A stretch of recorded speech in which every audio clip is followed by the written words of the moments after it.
चलो स्टार्ट करो। Centre of मास पढ़ रहे थे हम लोग। सेंटर ऑफ मास, तो हमने लास्ट वाला जो कंसेप्ट पढ़ा था कि मोमेंटम कब कंजर्व रहता है, that is linear momentum conservation, वो कब रहता है जब एक्सटर्नल फोर्स नहीं लगा हो। ठीक है, दो एग्जांपल बताए थे मैंने। तीसरा एग्जांपल देखो एक और, जैसे प्रोजेक्टाइल मोशन करते हैं हम लोग। मान लो एक बॉडी को मैंने इस तरह से प्रोजेक्टाइल मोशन करवाया, तो ये पार्टिकल, आज सुबह ही पढ़ा था मैंने, ये पार्टिकल यहाँ पे आके गिरेगा। Yes sir. ठीक है, मान लो इस पार्टिकल पे यहां पर एक्सप्लोजन हो गया, या किसी भी पॉइंट पे, मान लो जरूरी नहीं ऊपर टॉप पॉइंट पे, यहां पे कहीं एक्सप्लोजन हो गया इस पे, तो ये दो पार्ट में टूट गया। तो एक पार्ट तो क्या होगा, आगे जाके गिरेगा, और दूसरा पार्ट कहां गिरेगा, पीछे गिरेगा, यहां गिरेगा, कहां गिरेगा, पीछे गिरेगा। दूसरा पार्ट यहां कहीं गिरेगा। एक मास यहां गिरेगा, एक मास यहां गिरेगा। इन दोनों का अगर सेंटर ऑफ मास निकालोगे तो वो इसी पॉइंट पर आएगा। जब ये एक्सप्लोजन नहीं हो रहा था तो इसका centre of mass projectile motion कर रहा था। एक्सप्लोजन होने के बाद भी इसका centre of mass projectile motion ही करेगा। आई बात समझ में कुछ? सेंटर ऑफ मास का यही पॉइंट पर होगा, दूसरी जगह नहीं चल जाएगा। ये आपका M1 हुआ, ये आपका M2 हुआ, G लगता है नीचे। ठीक है, तो सेंटर ऑफ मास का जो मोशन था वो उसी मोशन में करता रहेगा। चलो हम लोग लेते हैं क्वेश्चन।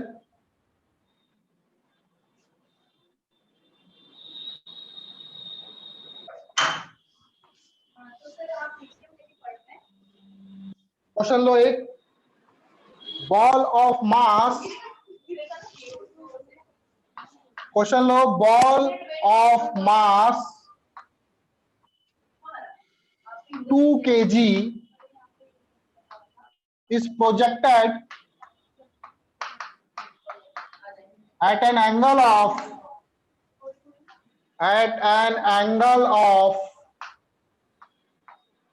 37 डिग्री। 37 डिग्री पर प्रोजेक्ट किया from ground,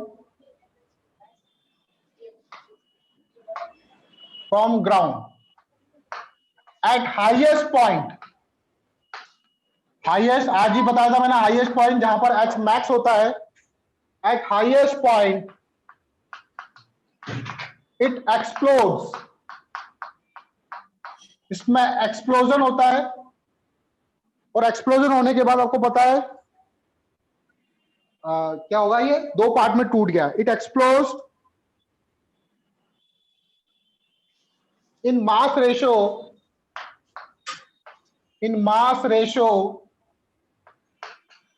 2:3।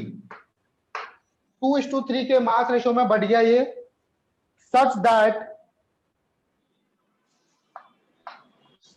that heavier mass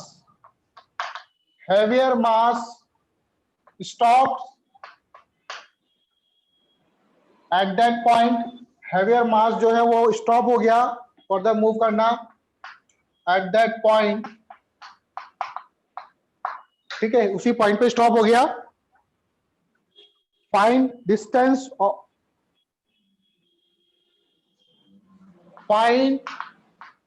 distance from projection point of smaller mass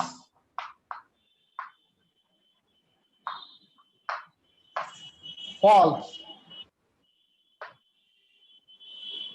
smaller mass कहां पे गिरा, इसकी डिस्टेंस बतानी है मुझे। कहां से, प्रोजेक्शन पॉइंट से कितनी डिस्टेंस पे गिरेगा ये बताना है मुझे। हमें इनिशियल वेलोसिटी गिवन है, u गिवन है आपको 20 मीटर पर सेकंड। 20 मीटर पर सेकंड से इसको थ्रो किया गया। मुझे बताना है कि हेवियर मास, सॉरी स्मॉलर मास प्रोजेक्शन पॉइंट से कितनी डिस्टेंस पे गिरेगा। तो देखो कैसे निकालेंगे हम लोग, मैं बताऊं आप लोगों को, ये सॉल्व करोगे कैसे करेंगे। क्वेश्चन को रब कर देता हूं ताकि हमको स्पेस मिल जाए, ताकि हम सॉल्यूशन भी कर पाए। मुझे डाटा याद कर देता हूं। मास है 2 kg, स्पीड है 20 मीटर पर सेकेंड, 37 डिग्री का एंगल।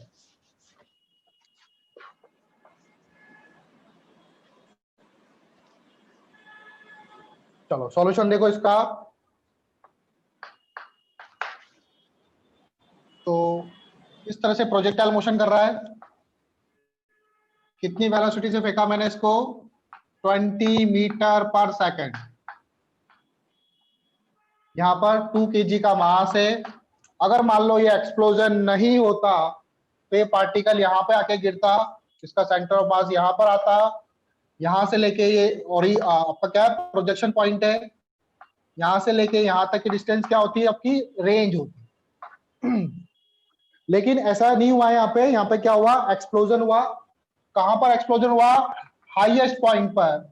हाईएस्ट पॉइंट पर इसमें एक्सप्लोजन हुआ और ये 2 पार्ट में बढ़ गया, इक्वल पार्ट में नहीं, 2 पार्ट में टूट गया। ये कितने रेशो से, 2:3 रेशो से, 2:3 रेशो से टूट गया। जो हैवियर पार्ट है वो स्टॉप हो गया। तो स्टॉप हो गया मतलब वो फर्दर आगे जाना क्या हो गया, उसका बंद हो गया। तो हैवियर पार्ट कहां पे गिरेगा, यहाँ पे गिरेगा। ये डिस्टेंस कितनी हो जाएगी, क्या ये r/2 होगी। और जो स्मॉलर मास है वो थोड़ा आगे जाके गिरेगा ताकि सेंटर ऑफ मास वहीं पे लाई करे। यहाँ पे आपका इसको m1 बोल देते हैं और इसको m2 बोल देते हैं। m2 आपका स्मॉलर मास है। इसकी डिस्टेंस पता नहीं है, इसकी डिस्टेंस हम मान लेते हैं यहाँ से कितनी, d डिस्टेंस पे ये पार्ट गिरा। ठीक है, मास था 2 kg, 2:3 का रेशो। तो 2:3 का रेशो कितना होगा बताओ। मान लो मास है आपका m, तो एक m1 की वैल्यू क्या होगी और m2 की वैल्यू क्या होगी, m1/m2। ये आपको गिवन है 2:3। तो m1 कितना होगा और m2 कितना होगा, कंपोनेंडो डिविडेंडो सुना होगा आप लोगों ने। न्यूमरेटर को ऊपर प्लस कर दो, m1 + m2 divided by m2, 2 + 3 divided by 3। m1 + m2 ये टोटल मास हो गया। टोटल मास है 2 kg, m2 2 + 3 5 3। तो m2 की वैल्यू आ जाएगी, m2 मास कितना आ जाएगा, 6/5, 6/5 kg। और m1 कितना आ जाएगा, m1 या तो आप 2 kg में से माइनस कर दो, 2 - 6 - 5, ये हो जाएगा 4/5 kg। टोटल मास 2 kg था, उसमें से आपने m2 माइनस कर दिया, तो m1 आया 4/5 kg। यहाँ पे लिख देता हूं मैं, याद रहेगा, मैं 4/5 kg। और m1 का मास आया, हाँ बेटा, सर m1 + m2 2 कैसे हो गया। क्योंकि टोटल मास कितना है बेटा, 2 kg है ना। Yes sir. m1 2 पार्ट में टूटा, तो दोनों का मास का एडिशन कितना होगा, 2 kg होगा ना, हाँ सर। इसलिए 2 लिखा। m1 + m2 yes sir. दोनों पार्टिकल का टोटल मास कितना है, 2 kg। Yes sir. ठीक है, m1 आ गया, m2 आ गया। अब लगाते हैं हम लोग सेंटर ऑफ कहाँ मास का करने फॉर्मूला। दिया सर, कम से कम नोट तो करने देते। m1 और m2 तो लिखिए ना, हाँ सर। m1 m2 की वैल्यू लिख लो। ठीक है, चलो अब देखो ओरिजिन कौन सा है, ये हमें यहां से डिस्टेंस चाहिए, तो फॉर्मूला लगाएंगे। x(m) बराबर क्या होता है बताओ, m1 x1 + m2 x2 divided by m1 + m2। x(m) कितना है जल्दी बोलो, x(m) की वैल्यू क्या होगी, यहां से कितनी डिस्टेंस पर है, r डिस्टेंस पर है सेंटर ऑफ मास। तो यहाँ पे x(m) की जगह लिखूंगा मैं r। M1 अभी M1 ही रहने दो। M1 कितनी डिस्टेंस है R/2, तो M1 R/2, M2 ये पता नहीं है कितनी डिस्टेंस पर है, D डिस्टेंस पर है। M1 प्लस M2 2 kg है तो 2 लिख दो आप।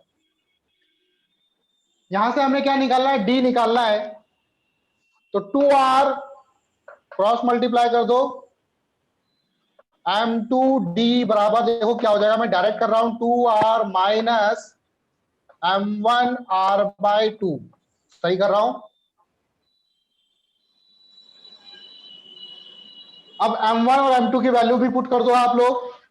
M2 की वैल्यू कितनी है 4/5 kg D 2R minus M1 की वैल्यू भी पुट करो 6/5 R/2, यहां से कटेगा 2/3, सॉरी 2 3 जा 6, एलसीएम लोगे यहाँ 5 है, 4/5 D 5 2 जा 10, 10R minus 3R bye 5, 10R minus 3R 7R, 5 से 5 कैंसल, D इक्वल टू हो जाएगा 7/4R। D इक्वल टू कितना हो गया 7/4R। यहां तक समझ में आया? यस सर बोर्ड पढ़ लो। हाँ सर। हमें तो आंसर मीटर में चाहिए, मीटर किलोमीटर जो भी आता है। तो रेंज का फॉर्मूला हमको पता है, रेंज हमने आज सुबह ही निकाला, सीखा था। रेंज का फॉर्मूला क्या होता है? अच्छा ये एंगल 37 डिग्री गिवन था ना आपको। रेंज का फॉर्मूला था, क्या था? U square U sine square sine 2 theta by g, या फिर एक और फॉर्मूला था U 2UX UY by g. US और UI का मतलब क्या है? 20 मीटर पर सेकंड, 37 डिग्री का एंगल है, तो UX की तरफ वेलोसिटी क्या होगी cos 37, और Y की तरफ वेलोसिटी क्या होगी 20 sin 37। साइन 37 होता है 3/5, 5 4 जा 20, 12 मीटर पर सेकंड आएगा इस तरफ, और इसको सॉल्व करोगे तो ये आएगा 16 मीटर पर सेकंड, दैट इज 4/5। तो यूएस हो गया आपका 16 और यूवाई हो गया आपका 12, तो क्या हो जाएगा? हाँ बेटा, 2 kg है वेट। वेट नहीं लेना हमको, रेंज में मास का कोई रोल नहीं है, रेंज में सिर्फ वेलोसिटी आती है, अच्छा स्पीड वेलोसिटी आती है। Okay. UX into UI, UX कितना है आपका 16, मतलब एक्स की तरफ इसकी इनिशियल वेलोसिटी कितनी है 16 मीटर पर सेकंड, और वाई की तरफ इसकी इनिशियल वेलोसिटी है कितनी 12 मीटर पर सेकंड। जी की वैल्यू कितनी लेनी है 10 लेनी है, तो 12 इंटू 24, 24 इंटू 16,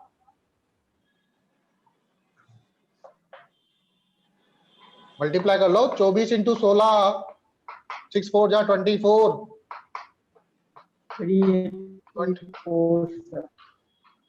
384, तो 38.4 मीटर ये आ जाएगा आपका।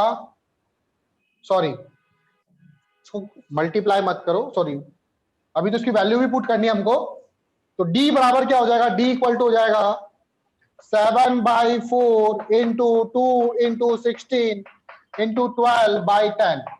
4 से काट दो, 4 4 जा 16, 4 2 जा 8, 12 8 जा 96, 96 इंटू 7, 96 इंटू 7, 700 माइनस 28, 700 में से 28 गए 47.2 700, 772, 672, 672, तो 67.2 मीटर आएगा, फाइनल आंसर आएगा 67.2 मीटर। किसी को डाउट है कहीं पर भी? नेक्स्ट क्वेश्चन आप लोगों को करना है। अगला क्वेश्चन देखो,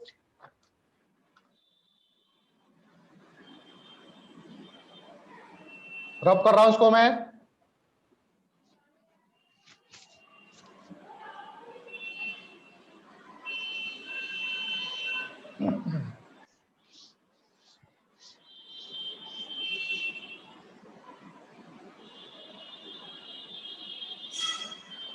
क्वेश्चन है एक 2m बॉडी, एक बॉडी है जिसका मास है 2m, इसको 60 डिग्री के एंगल पे थ्रो कर रहे हैं हम लोग, सॉरी एंगल यहां 60 डिग्री के एंगल पर 100 मीटर पर सेकंड से थ्रो कर रहे हैं, और ये क्या हो रहा है, हाईएस्ट पॉइंट पे इस पे एक्सप्लोजन हो रहा है, हाईएस्ट पॉइंट पे एक्सप्लोजन हो रहा है। क्वेश्चन देखो, block explodes at highest point into two equal fragments into two equal fragments such that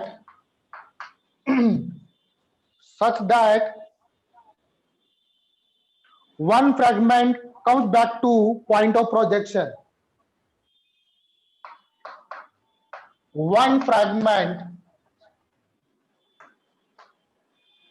comes back to the point of projection. एक फ्रैगमेंट टूट के वापस से अपनी पोजीशन पर आ रहा है, तो हमें बताना है find distance of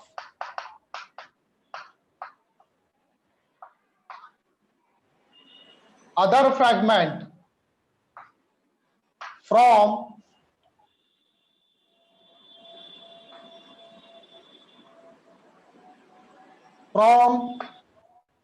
projection point, from projection point. हमें बताना है कि जो दूसरा फ्रैगमेंट है, एक फ्रैगमेंट तो वापस रिटर्न होके आ रहा है, दूसरा फ्रैगमेंट यहां जाके गिरेगा, इसकी डिस्टेंस बतानी है मुझे, कितनी डिस्टेंस पे गिरेगा ये, कहां से, यहां से। मास कितना है 2m, एंगल कितना है 60, 100 मीटर पर सेकंड से जा रहा है। करना आपको find distance of other fragment from projection point, find distance of other fragment, distance of falling off, sorry यहां पे लिख लेना falling off other fragment from projection point, कहां पे गिर रहा है, and